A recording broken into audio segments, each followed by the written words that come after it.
Dear students, banking and ഇൻഷുറൻസിൻ്റെ പുതിയൊരു ക്ലാസ്സിലേക്ക് എല്ലാവർക്കും സ്വാഗതം. ഇനി നമുക്ക് ഒരു പുതിയ ചാപ്റ്ററാണ് ഡിസ്കസ് ചെയ്യാനുള്ളത്. മൂന്നാമത്തെ ചാപ്റ്ററായിട്ടുള്ള സെൻട്രൽ ബാങ്ക് എന്താണെന്നുള്ളതാണ്. നമ്മുടെ ഇന്ത്യയിലെ സെൻട്രൽ ബാങ്ക് ആയിട്ടുള്ള RBIനെ കുറിച്ചിട്ടും ഡീറ്റെയിൽ ആയിട്ടുള്ള കാര്യങ്ങളാണ് ഈ ഒരു ചാപ്റ്ററിൽ ഇൻക്ലൂഡ് ചെയ്തിട്ടുള്ളത്. അപ്പോൾ നമ്മളിതിനു മുമ്പ് കേട്ട വേർഡാണ് സെൻട്രൽ ബാങ്ക് എന്ന്. എന്താണ് central bank?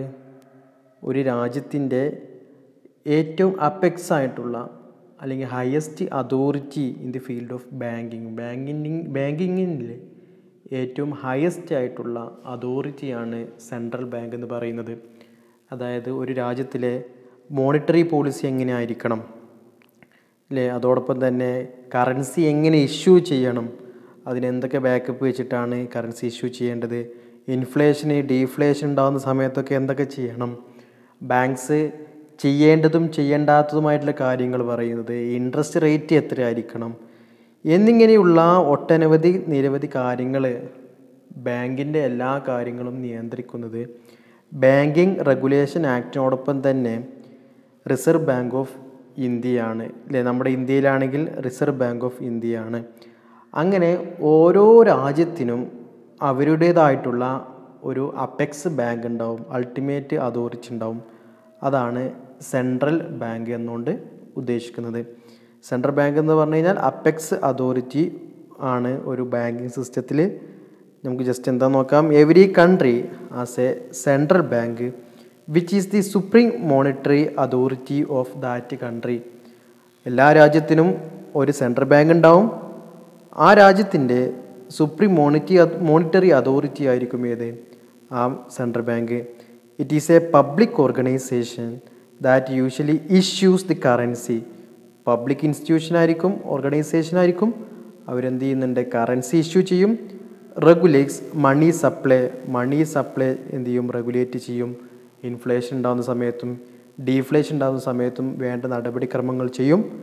And control the interest rate in the country. രാജ്യത്തിലെ ഇൻട്രസ്റ്റ് റേറ്റ്, ബാങ്ക്സൊക്കെ എത്ര പെർസെൻറ്റേജാണ് ഇൻട്രസ്റ്റ് കൊടുക്കേണ്ടത്, എത്ര പെർസെൻറ്റേജാണ് ഇൻട്രസ്റ്റ് ചാർജ് ചെയ്യേണ്ടത് എന്നുള്ള കാര്യങ്ങളൊക്കെ കൺട്രോൾ ചെയ്യുന്നതും ആര് തന്നെയാണ്? സെൻട്രൽ ബാങ്ക് തന്നെയാണ്. It may also have supervisory powers. Some of well known central banks are Federal Reserve, bank of England, Bank of Canada etcetera. അതായത് ഈ റിസർവ് ബാങ്ക് ഓഫ് ഇന്ത്യക്ക്, ഉദാഹരണത്തിന് നമ്മുടെ ഇന്ത്യയിൽ ഉള്ള ഒരു സെൻട്രൽ ബാങ്കാണ് റിസർവ് ബാങ്ക് ഓഫ് ഇന്ത്യ. ഈ റിസർവ് ബാങ്ക് ഓഫ് ഇന്ത്യക്ക് ബാക്കിയുള്ള എല്ലാ ബാങ്കുകളെയും സൂപ്പർവൈസ് ചെയ്യുന്ന ഒരു അതോറിറ്റി അല്ലെങ്കിൽ ഒരു പവർ കൂടി ആർക്കുണ്ട്? ഈ ഒരു റിസർവ് ബാങ്ക് ഓഫ് ഇന്ത്യക്കുണ്ട്. അപ്പോൾ എല്ലാ രാജ്യത്തിലെയും സെൻട്രൽ ബാങ്കിനും ആ ഒരു രാജ്യത്തിലെ അവിടെയുള്ള എല്ലാ ബാങ്കിനെയും സൂപ്പർവൈസ് ചെയ്യാനുള്ള പവേഴ്സ് സെൻട്രൽ ബാങ്കിന് ഉണ്ടായിരിക്കും. നമുക്കറിയാം ഓരോ രാജ്യത്തിനും ഓരോ സെൻട്രൽ ബാങ്ക് ഉണ്ട്. നമ്മൾ നേരത്തെ പറഞ്ഞതുപോലെ തന്നെ ഇന്ത്യയിലെ സെൻട്രൽ ബാങ്കാണ് റിസർവ് ബാങ്ക് ഓഫ് ഇന്ത്യ അല്ലെ, RBI എന്നൊക്കെ നമ്മൾ കേട്ടിട്ടുണ്ടാവും. 1935 സ്ഥാപിതമായിട്ടുള്ള റിസർവ് ബാങ്ക് ഓഫ് ഇന്ത്യയാണ് ഇന്ത്യയുടെ സെൻട്രൽ ബാങ്ക് എന്ന് പറയുന്നത്. എന്നാൽ USA central bank federal reserve ആണ്, ഫെഡറൽ റിസർവ് സിസ്റ്റമാണ് USA സെൻട്രൽ ബാങ്ക് എന്ന് പറയുന്നത്. അതോടൊപ്പം തന്നെ ഇംഗ്ലണ്ടിലെ സെൻട്രൽ ബാങ്ക് ആണെങ്കിൽ ബാങ്ക് ഓഫ് ഇംഗ്ലണ്ടാണ്, കാനഡയിലാണെങ്കിൽ ബാങ്ക് ഓഫ് കാനഡയാണ്. അങ്ങനെ റിസ് ബാങ്ക്, അങ്ങനെ ഒട്ടനവധി ബാങ്കുകൾ എവിടെയുണ്ട്? ഓരോ രാജ്യത്തിനും ഓരോ സെൻട്രൽ ബാങ്കുകളായിട്ടുണ്ട്. അപ്പോൾ അതാണ് ജസ്റ്റ് നിങ്ങൾ സെൻട്രൽ ബാങ്ക് എന്നോട് മനസ്സിലാക്കേണ്ടത്. ഒരു രാജ്യത്തിൻ്റെ കറൻസി ഇഷ്യൂ ചെയ്യുന്നതും മോണിറ്ററി പോളിസി തീരുമാനിക്കുന്നതും ഇൻട്രസ്റ്റ് റേറ്റ് കൺട്രോൾ ചെയ്യുന്നതും അതോടൊപ്പം തന്നെ ഇൻഫ്ലേഷൻ ഡീഫ്ലേഷൻ ഉണ്ടാകുന്ന സമയത്ത് കൺട്രോൾ ചെയ്യുന്നത്, മറ്റുള്ള ബാങ്ക്സിലേക്ക് സൂപ്പർവൈസ് ചെയ്യുന്നതിനൊക്കെയുള്ള പവറാണ് ഓരോ രാജ്യത്തിനുള്ള ബാങ്കാണ് ഏത്? സെൻട്രൽ ബാങ്ക് എന്ന് പറയുന്നത്. ഇനി നമ്മോട് ചിലപ്പോൾ പരീക്ഷയ്ക്ക് ചോദിക്കും ഫങ്ഷൻസ് ഓഫ് സെൻട്രൽ ബാങ്ക് എന്ന്. അപ്പോൾ നിങ്ങൾക്ക് റിസർവ് ബാങ്ക് ഓഫ് ഇന്ത്യയുടെ ഫങ്ഷൻസ് നമുക്ക് പഠിക്കാനുണ്ട്, ഡീറ്റെയിൽ ആയിട്ട് പഠിക്കാനുണ്ട്. SA ക്വസ്റ്റ്യനൊക്കെ നിർബന്ധപൂർവ്വം എല്ലാ വർഷവും ചോദിക്കാറുള്ള ഒരു ക്വസ്റ്റ്യനാണ് functions of reserve bank of India. അപ്പോൾ ആ functions of reserve bank of India പഠിച്ചാൽ നിങ്ങൾക്ക് ഫങ്ഷൻസ് ഓഫ് സെൻട്രൽ ബാങ്കും എഴുതാൻ പറ്റും. നമ്മളിവിടെ ഒരു 7 പോയിൻ്റ് പറയുന്നുണ്ട്. ഈ ഒരു 7 പോയിൻ്റൊക്കെ തന്നെയാണ് പിന്നെയും ഫങ്ഷൻസ് ഓഫ് ആർ ബി ഐയിൽ പറയുന്നത്. അതുകൊണ്ട് നമ്മളിത് ഡീറ്റെയിൽ ആയിട്ട് പറയുന്നില്ല. ജസ്റ്റ് നിങ്ങളോട് പരീക്ഷയ്ക്ക് ഫങ്ഷൻസ് ഓഫ് സെൻട്രൽ ബാങ്ക് ചോദിച്ചു കഴിഞ്ഞാൽ ഇത്രയും പോയിൻറ്റ്സാണ് നിങ്ങൾ എഴുതി എക്സ്പ്ലെയിൻ ചെയ്യേണ്ടത്. അതിലൊന്നാമത്തെ പോയിൻ്റാണ് മൊണോപ്പൊളി ഓഫ് നോട്ട് ഇഷ്യൂ. ഏതൊരു രാജ്യത്താണെങ്കിലും അവിടെ കറൻസി ഇഷ്യൂ ചെയ്യാൻ ആകെയുള്ള ഒരു പവർ ഉണ്ടാവുക ആർക്ക് മാത്രമാണ്? ആ രാജ്യത്തിലെ സെൻട്രൽ ബാങ്കിനാണ്. അതുകൊണ്ട് അതൊരു മൊണോപ്പൊളിയാണ്. ആ ഒരു സെൻട്രൽ ബാങ്കിന് മാത്രമേ ആ രാജ്യത്തിലെ നോട്ട് ഇഷ്യൂ ചെയ്യാൻ പറ്റുള്ളൂ. അതുകൊണ്ട് ഒരു രാജ്യത്തിൻ്റെ സെൻട്രൽ ബാങ്കിൻ്റെ ഒരു ഫങ്ഷനായിട്ട് നമുക്ക് എന്ത് പറയാൻ പറ്റും? Monopoly of note issue. നമ്മുടെ ഇന്ത്യയിൽ നോട്ട് ഇഷ്യൂ ചെയ്യുന്നത് ആരാണ്? റിസർവ് ബാങ്ക് ഓഫ് ഇന്ത്യയാണ് അല്ലേ. 1 രൂപയുടെ നോട്ടും അതിന് താഴെയുള്ള സബ്സിഡറി കോയിൻസും അല്ലാത്ത 1 രൂപയുടെ കോയിൻസും അല്ലാത്ത അതിനേക്കാൾ വലിയതൊക്കെ ഇഷ്യൂ ചെയ്യുന്നത് റിസർവ് ബാങ്ക് ഓഫ് ഇന്ത്യയാണ്. 1 രൂപ ഇഷ്യൂ ചെയ്യുന്നത് മിനിസ്ട്രി ഓഫ് ഫിനാൻസ് ആണ്. ഫിനാൻസ് മിനിസ്റ്ററാണ് 1 രൂപയുടെ നോട്ടിലൊക്കെ സൈൻ ചെയ്യാം. അപ്പോൾ ഫിനാൻസ് സെക്രട്ടറി. അപ്പോൾ നമുക്കിവിടെ പറയുന്നതാണ് monopoly of note issue. Monopoly of note issue ആണ്. രണ്ടാമത്തത് bankers agent and adviser to government. അതായത് ഗവൺമെൻറ് ഒരു ബാങ്കേഴ്സ് ഏജൻ്റായിട്ട് പ്രവർത്തിക്കുന്നുണ്ട്. അതായത് നമ്മുടെ രാജ്യത്തിലുള്ള മറ്റുള്ള എല്ലാ ബാങ്കുകളെയും അല്ലെങ്കിൽ എല്ലാ രാജ്യത്തുള്ള എല്ലാ ബാങ്കുകളെയും നിയന്ത്രിക്കുന്നത് അവർ ഏജൻ്റായിട്ട് പ്രവർത്തിക്കുന്നത് ആരാണ്?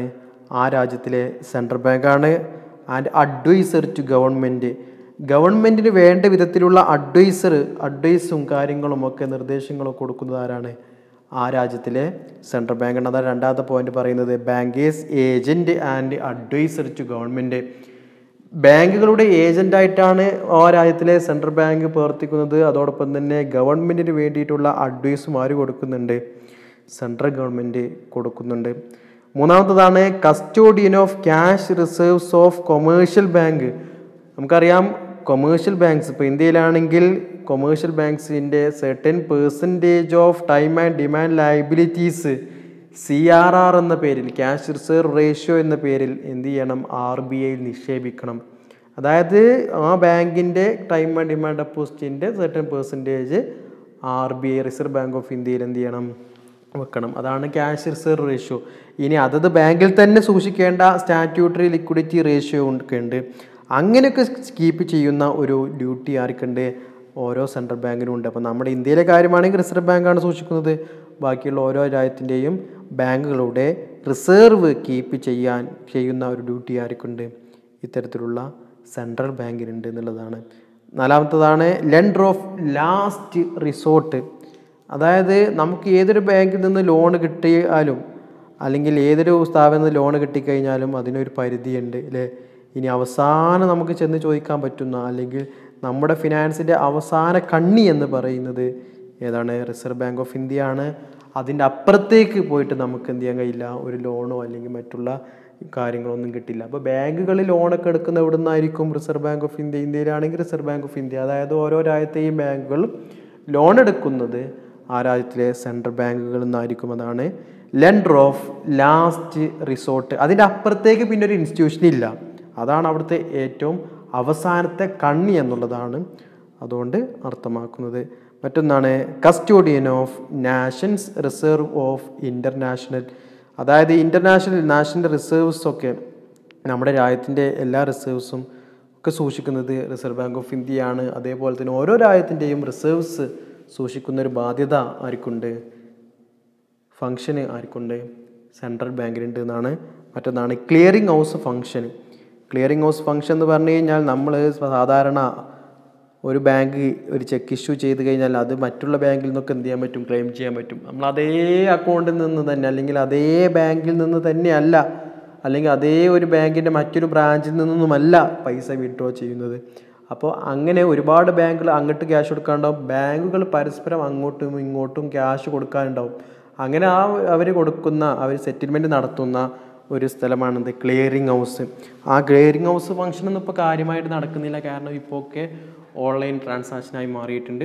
അപ്പോൾ അതിൻ്റെ ക്ലിയറിംഗ് ഹൗസിൻ്റെ ഒരു ഫംഗ്ഷൻ കൂടി ഇതിനുണ്ട്, സെൻട്രൽ ബാങ്കിനുണ്ട്. മറ്റൊന്നാണ് ക്രെഡിറ്റ് കൺട്രോള്. ഓരോ ബാങ്കുകളും എത്ര ക്രെഡിറ്റ് കൊടുക്കണം, എത്ര ക്രെഡിറ്റ് കൊടുക്കരുത് എന്നുള്ള കാര്യങ്ങളൊക്കെ ഇൻഫ്ലേഷൻ ഉണ്ടാകുന്ന സമയത്തും ഡീഫ്ലേഷൻ ഉണ്ടാകുന്ന സമയത്തും എങ്ങനെയൊക്കെയാണ് ചെയ്യേണ്ടത് എന്നുള്ള കാര്യങ്ങളൊക്കെ തീരുമാനിക്കുന്ന ഒരു ഫംഗ്ഷൻ ആർക്കുണ്ട്? ഓരോ രാജ്യത്തിൻ്റെയും സെൻട്രൽ ബാങ്കിനുണ്ട്. അപ്പോൾ നമ്മൾ ജസ്റ്റ് മനസ്സിലാക്കേണ്ടത് എന്താണ് സെൻട്രൽ ബാങ്ക് എന്നും അതിൻ്റെ ഈ ഒരു 7 ഫംഗ്ഷനാണ്. ഇതിൻ്റെ എക്സ്പ്ലനേഷൻ നിങ്ങളിപ്പോൾ പഠിക്കേണ്ടതില്ല. നമുക്ക് functions of reserve bank of India പഠിക്കാനുണ്ട്. ആ കൂട്ടത്തിൽ നമുക്ക് എന്ത് ചെയ്യാം, ഈ കാര്യങ്ങളൊക്കെ തന്നെയാണ് അതിൽ വരുന്നത്, അത് കൂട്ടി പഠിക്കാം. ഓക്കെ, ഇനി നമ്മൾ ഇന്ത്യയിലെ സെൻട്രൽ ബാങ്കായിട്ടുള്ള റിസർവ് ബാങ്ക് ഓഫ് ഇന്ത്യയെക്കുറിച്ചാണ് പഠിക്കുന്നത്. നമ്മൾ ഒരുപാട് കേട്ടതാണ് reserve bank of India, RBI അല്ലേ. റിസർവ് ബാങ്ക് ഓഫ് ഇന്ത്യയാണ് നമ്മുടെ രാജ്യത്തിൻ്റെ സെൻട്രൽ ബാങ്ക്. ഇത് എസ്റ്റാബ്ലിഷ് ചെയ്യുന്നത് 1935 RBI reserve bank of India act പാസ്സാക്കിയത് 1934 1934 ആക്ട് പാസ്സാക്കി 35 സ്ഥാപനം നിലയിൽ വന്നത്. അന്നൊരു ഷെയർ ഹോൾഡേഴ്സ് ബാങ്ക് ആയിട്ടായിരുന്നു ഇത് ഫോം ചെയ്തിരുന്നത്. നമുക്കറിയാം RBI എസ്റ്റാബ്ലിഷ് ചെയ്യുന്നത് വരെ ഇന്ത്യയിലൊരു സെൻട്രൽ ബാങ്ക് ഉണ്ടായിരുന്നില്ല. 1935 വരെ ഇന്ത്യയിലൊരു സെൻട്രൽ ബാങ്കേ ഉണ്ടായിരുന്നില്ല. ഇപ്പോൾ സെൻട്രൽ ബാങ്കിൻ്റെ ഫങ്ഷൻസൊക്കെ ചെയ്തിരുന്നത്, കുറേയൊക്കെ ഫങ്ഷൻസ് ചെയ്തിരുന്നത് ഇമ്പീരിയൽ ബാങ്കാണ് അല്ലേ. നമ്മൾ പഠിച്ചതാണ്. ആ ഇമ്പീരിയൽ ബാങ്കാണ് പിന്നെ എന്തായി മാറിയത്? സ്റ്റേറ്റ് ബാങ്ക് ഓഫ് ഇന്ത്യ, അതായത് SBI മാറിയത്. അപ്പോൾ ആ ഇമ്പീരിയൽ ബാങ്ക് എന്ന് പറയുന്ന ബാങ്ക് ഒരു രാജ്യത്തിൻ്റെ സെൻട്രൽ ബാങ്കിങ് ഫങ്ഷൻസ് എല്ലാം തന്നെ ചെയ്തിരുന്നില്ല. ചില ഫങ്ഷൻസൊക്കെ ചെയ്തിരുന്നു. ബാക്കിയുള്ള ചില ഫങ്ഷൻസൊക്കെ ചെയ്തിരുന്നത് സെൻട്രൽ ഗവൺമെൻറ് തന്നെയായിരുന്നു. അങ്ങനെ അവർ സെൻട്രൽ ഗവൺമെൻറ്റും അതുപോലെ തന്നെ ഇമ്പീരിയൽ ബാങ്കും അവരുടെ സെൻട്രൽ ബാങ്കിങ് ഫങ്ഷൻസൊക്കെ ചെയ്തുകൊണ്ട് വരുന്ന സമയത്ത് അതൊരു സാറ്റിസ്ഫാക്ടറി അല്ല എന്നുള്ള ഒരു കാര്യത്തിലേക്ക് എത്തുകയും സെൻട്രൽ ഗവൺമെൻറ് അവരൊരു കമ്മിറ്റിയെ തീരുമാനിച്ചു. അതായത് ഹിൽട്ടൺ എൻ കമ്മീഷനെ എന്ത് ചെയ്തു? അപ്പോയിൻറ്റ് ചെയ്തു. ഈ ഹിൽട്ടൺ എൻ കമ്മീഷന് നമ്മുടെ രാജ്യത്തിന് ഒരു സെൻട്രൽ ബാങ്ക് വേണമെന്ന് ചെയ്തു, റെക്കമെൻഡ് ചെയ്തു. ഹിൽട്ടൺ എൻ കമ്മീഷൻ രാജ്യത്തിന് ഒരു സെൻട്രൽ ബാങ്ക് വേണമെന്ന് റെക്കമെൻഡ് ചെയ്തു. എന്നിട്ടോ to give effect on the recommendation government introduced a bill in the legislative assembly in 1927. 1926 recommend ചെയ്തെങ്കിലും ഇതൊരു ലെജിസ്ലേച്ചർ ആവാൻ വേണ്ടിയിട്ട് 1927 ഒരു ബില്ല് പാസ്സാക്കി. പക്ഷേ ഈ ബില്ല് കൊണ്ടുവന്നു, പക്ഷേ ഈ ബില്ല് എന്ത് ചെയ്തില്ല? പാസ്സായില്ല. അതുകൊണ്ട് തന്നെ 1931 സെൻട്രൽ ബാങ്കിങ് എൻക്വയറി കമ്മിറ്റി എന്ന് പറയുന്നൊരു കമ്മിറ്റി സെൻട്രൽ ബാങ്ക് നിർമ്മിക്കാൻ വേണ്ടിയിട്ട് എന്ത് ചെയ്തു? റെക്കമെൻഡ് ചെയ്തു.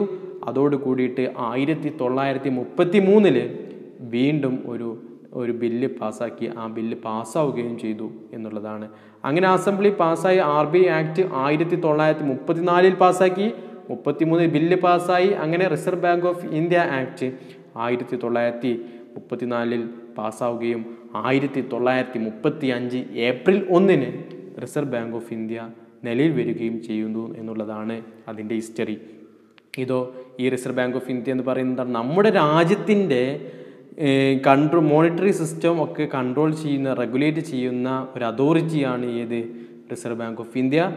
RBI was originally organised share holders bank. ആദ്യം RBI എന്ന് പറയുന്നത് ഒരു ഷെയർ ഹോൾഡേഴ്സ് ബാങ്ക് ആയിരുന്നു. വിത്ത് a paid up capital of ₹5 crore 5 കോടി രൂപ ഉള്ള ഒരു പെയ്ഡ് അപ്പ് ക്യാപിറ്റൽ ഉള്ള ഒരു ഷെയർ ഹോൾഡേഴ്സ് ബാങ്ക് ആയിരുന്നു. ഏത്? ഷെയർ ഹോൾഡേഴ്സിൻ്റെ ഒരു ബാങ്ക് ആയിരുന്നു ഏത്? Reserve bank of India. പക്ഷേ 1949 reserve bank of India nationalise ചെയ്തു. അതായത് ഈ ഷെയർസ് മുഴുവൻ ഗവൺമെൻറ് എന്ത് ചെയ്തു? വാങ്ങിച്ചു. അങ്ങനെയാണ് RBI ഗവൺമെൻറ്റിൻ്റെ പരിധിയിൽ വായത്. ആദ്യം ഷെയർ ഹോൾഡേഴ്സിൻ്റെ കയ്യിലായിരുന്നു. 5 കോടി രൂപയുടെ ഷെയർ ഹോൾഡേഴ്സിൻ്റെ കയ്യിലായിരുന്നു.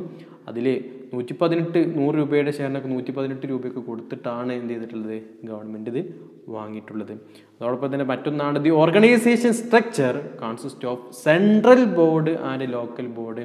റിസർവ് ബാങ്ക് ഓഫ് ഇന്ത്യയുടെ ഓർഗനൈസേഷൻ സ്ട്രക്ചർ എന്ന് പറയുന്നത് 2 ഉണ്ട്. സെൻട്രൽ ബോർഡും ഉണ്ട്, അതുപോലെ തന്നെ സ്റ്റേറ്റ് ബോർഡും ഉണ്ട്. സെൻട്രൽ ബോർഡ് എന്ന് പറയുന്നത് സെൻട്രൽ ബോർഡ് ഓഫ് ഡയറക്ടേഴ്സിനെയാണ്. 20 മെമ്പേഴ്സുള്ള സെൻട്രൽ ബോർഡ് ഡയറക്ടേഴ്സ് ഉണ്ട്. അതിലൊരാൾ ഗവർണറായും ബാക്കിയുള്ള 4 പേര് ഡെപ്യൂട്ടി ഗവർണേഴ്സുമായിരിക്കും. ബാക്കിയുള്ള ആളുകൾ പല മേഖലയിൽ നിന്നും എടുത്തിട്ടുള്ള ആളുകളാണ്. ഇപ്പോൾ സെൻട്രൽ ബോർഡും ഉണ്ട്, സ്റ്റേറ്റ് ബോർഡും ഉണ്ട് എന്ന് ആദ്യം മനസ്സിലാക്കണം. സെൻട്രൽ ബോർഡിൽ 20 സെൻട്രൽ ബോർഡ് ഓഫ് ഡയറക്ടേഴ്സ് ആണ് ഉണ്ടാവുക. അതിൽ ഒരാൾ ഗവർണറും 4 ആൾ ഡെപ്യൂട്ടി ഗവർണറായിരിക്കും. എന്നാൽ ലോക്കൽ ബോർഡിലോ, ലോക്കൽ ബോർഡ് എന്ന് പറഞ്ഞു കഴിഞ്ഞാൽ റിസർവ് ബാങ്ക് ഓഫ് ഇന്ത്യക്ക് 4 റീജിയണൽ ഓഫീസസ് ഉണ്ട്. രാജ്യത്തുടനീളം 4 റീജിയണൽ ഓഫീസസ് ആണുള്ളത്. ഒന്ന് മുംബൈയിലാണ് റിസർവ് ബാങ്ക് ഓഫ് ഇന്ത്യയുടെ ഹെഡ് ക്വാർട്ടേഴ്സ്. ഈ മുംബൈയിൽ ഹെഡ് ക്വാർട്ടേഴ്സിന് പുറമെ കൽക്കട്ടയിലും മദ്രാസിലും ന്യൂഡൽഹിയിലും, അതായത് ഡൽഹി, മുംബൈയിൽ ഹെഡ് ക്വാർട്ടേഴ്സ് ഉണ്ട്. ചെന്നൈ, കൊൽക്കത്ത, ഡൽഹി, മുംബൈ, ചെന്നൈ, കൊൽക്കത്ത എന്നീ 4 മെട്രോപൊളിറ്റൻ സിറ്റീസിൽ റിസർവ് ബാങ്ക് ഓഫ് ഇന്ത്യക്ക് റീജിയണൽ ഓഫീസസ് ഉണ്ട്. അവിടെയാണ് Delhi, Mumbai, Chennai, Kolkata. Reserve bank of ഇന്ത്യയുടെ ആസ്ഥാനം എന്ന് പറയുന്നത് എവിടെയാണ്? മുംബൈയിലാണ് എന്നുള്ള കാര്യമാണ് അതോടൊപ്പം തന്നെ കൂട്ടിപ്പഠിക്കേണ്ടത്. നമുക്ക് നോക്കാം. Reserve bank of India is our central bank, അല്ലേ? നമ്മുടെ രാജ്യത്തിൻ്റെ സെൻട്രൽ ബാങ്ക് ആണ് reserve bank of India. It was established in 1935. 1935 ഏത് എസ്റ്റാബ്ലിഷ് ചെയ്തത്? Reserve bank of India establish ചെയ്തത്. Prior to the establishment of RBI establish ചെയ്യുന്നതിന് മുമ്പ് there was no central bank. ഇന്ത്യയിൽ എന്തുണ്ടായിരുന്നില്ല? സെൻട്രൽ ബാങ്ക് ഒന്നും ഉണ്ടായിരുന്നില്ല. But some central banking functions were performed by imperial bank. Central ബാങ്കിൻ്റെ functions എല്ലാം ചെയ്തിരുന്നത് തന്നെ ആരായിരുന്നു? ഇമ്പീരിയൽ ബാങ്ക് ആയിരുന്നു. നമുക്കറിയാം 1921 ഫോം ചെയ്തിട്ടുള്ള സെൻട്രൽ ബാങ്ക് ആയിരുന്നു. And other important central banking functions are done by central government. ബാക്കിയുള്ള സെൻട്രൽ ബാങ്കിൻ്റെ ഫങ്ഷൻസ് എല്ലാം ചെയ്തിരുന്നത് ആരായിരുന്നു? സെൻട്രൽ ഗവൺമെൻറ് തന്നെയായിരുന്നു. But it was not satisfactory arrangement. അതൊരു സാറ്റിസ്ഫാക്ടറി അറേഞ്ച്മെൻ്റ് ആയിരുന്നില്ല. എന്നിട്ട് പറയുകയാണത് Hilton Young commission recommend the establishment of central bank in India. ഇന്ത്യയിൽ സെൻട്രൽ ബാങ്ക് നിർമ്മിക്കാൻ വേണ്ടിയിട്ട് ഹിൽട്ടൺ യങ് കമ്മീഷൻ എന്ത് ചെയ്തു? റെക്കമെൻഡ് ചെയ്തു. അതിന് ലീഗൽ എഫക്റ്റ് കിട്ടാൻ വേണ്ടിയിട്ട് to give effect on the recommendation government introduced a bill in the legislative assembly in 1927. അങ്ങനെ ഈ ബില്ല് പാസ്സാക്കാൻ വേണ്ടി 1927 ശ്രമിച്ചെങ്കിലും ഈ ബില്ല് എന്ത് ചെയ്തില്ല? പാസ്സായില്ല. അങ്ങനെ 1931 the central banking enquiry committee recommend to start a central bank and a fresh bill passed in the legislative assembly. അതോടുകൂടി 1931 സെൻട്രൽ ബാങ്കിങ് എൻക്വയറി കമ്മിറ്റി ഒരു സെൻട്രൽ ബാങ്ക് നിർമ്മിക്കാൻ വേണ്ടിയിട്ട് റെക്കമെൻഡ് ചെയ്യുകയും അങ്ങനെ ലെജിസ്ലേറ്റീവ് അസംബ്ലിയിൽ ഒരു പുതിയ ബില്ല് 1933 പാസ്സാക്കുകയും ചെയ്തു. The assembly passed RBI act in 1934. അങ്ങനെ RBI ആക്ട് 1934 പാസ്സാക്കുകയും 1935 ഏപ്രിൽ 1 ഫംഗ്ഷൻ തുടങ്ങുകയും ചെയ്തു എന്നുള്ളതാണ്. എന്നിട്ട് പറയാണ് it is the authority to regulate and control the monetary system of our country.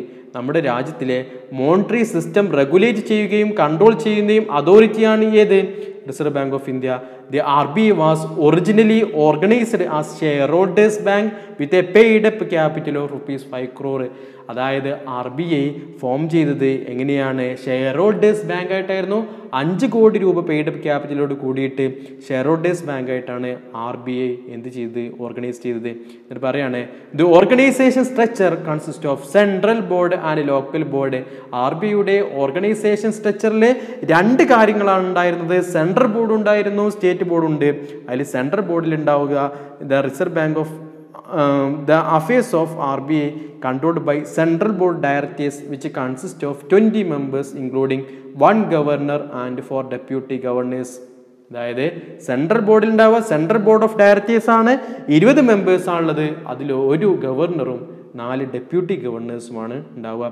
Local ബോർഡിലാണെങ്കിലോ 4 regional areas of the country which their headquarters at Mumbai, Kolkata, Madras, New Delhi. Kolkata, Chennai, New Delhi ആണ് ഏതുള്ളത്? 4 റീജിയണൽ ഓഫീസ് ഉള്ളത്. ഹെഡ് ക്വാർട്ടേഴ്സ് എന്ന് പറയുന്നത് എവിടെയാണ്? മുംബൈയിലാണ് എന്നുള്ളതാണ് പറയുന്നത്. അതോടൊപ്പം തന്നെ നോക്കേണ്ടതാണ് RBI performs its functions through various departments. RBIക്ക് അവരുടെ ഫങ്ഷൻസ് ചെയ്യാൻ വേണ്ടിയിട്ട് ഒരുപാട് ഡിപ്പാർട്ട്മെൻറ്റ്സ് ഉണ്ട്.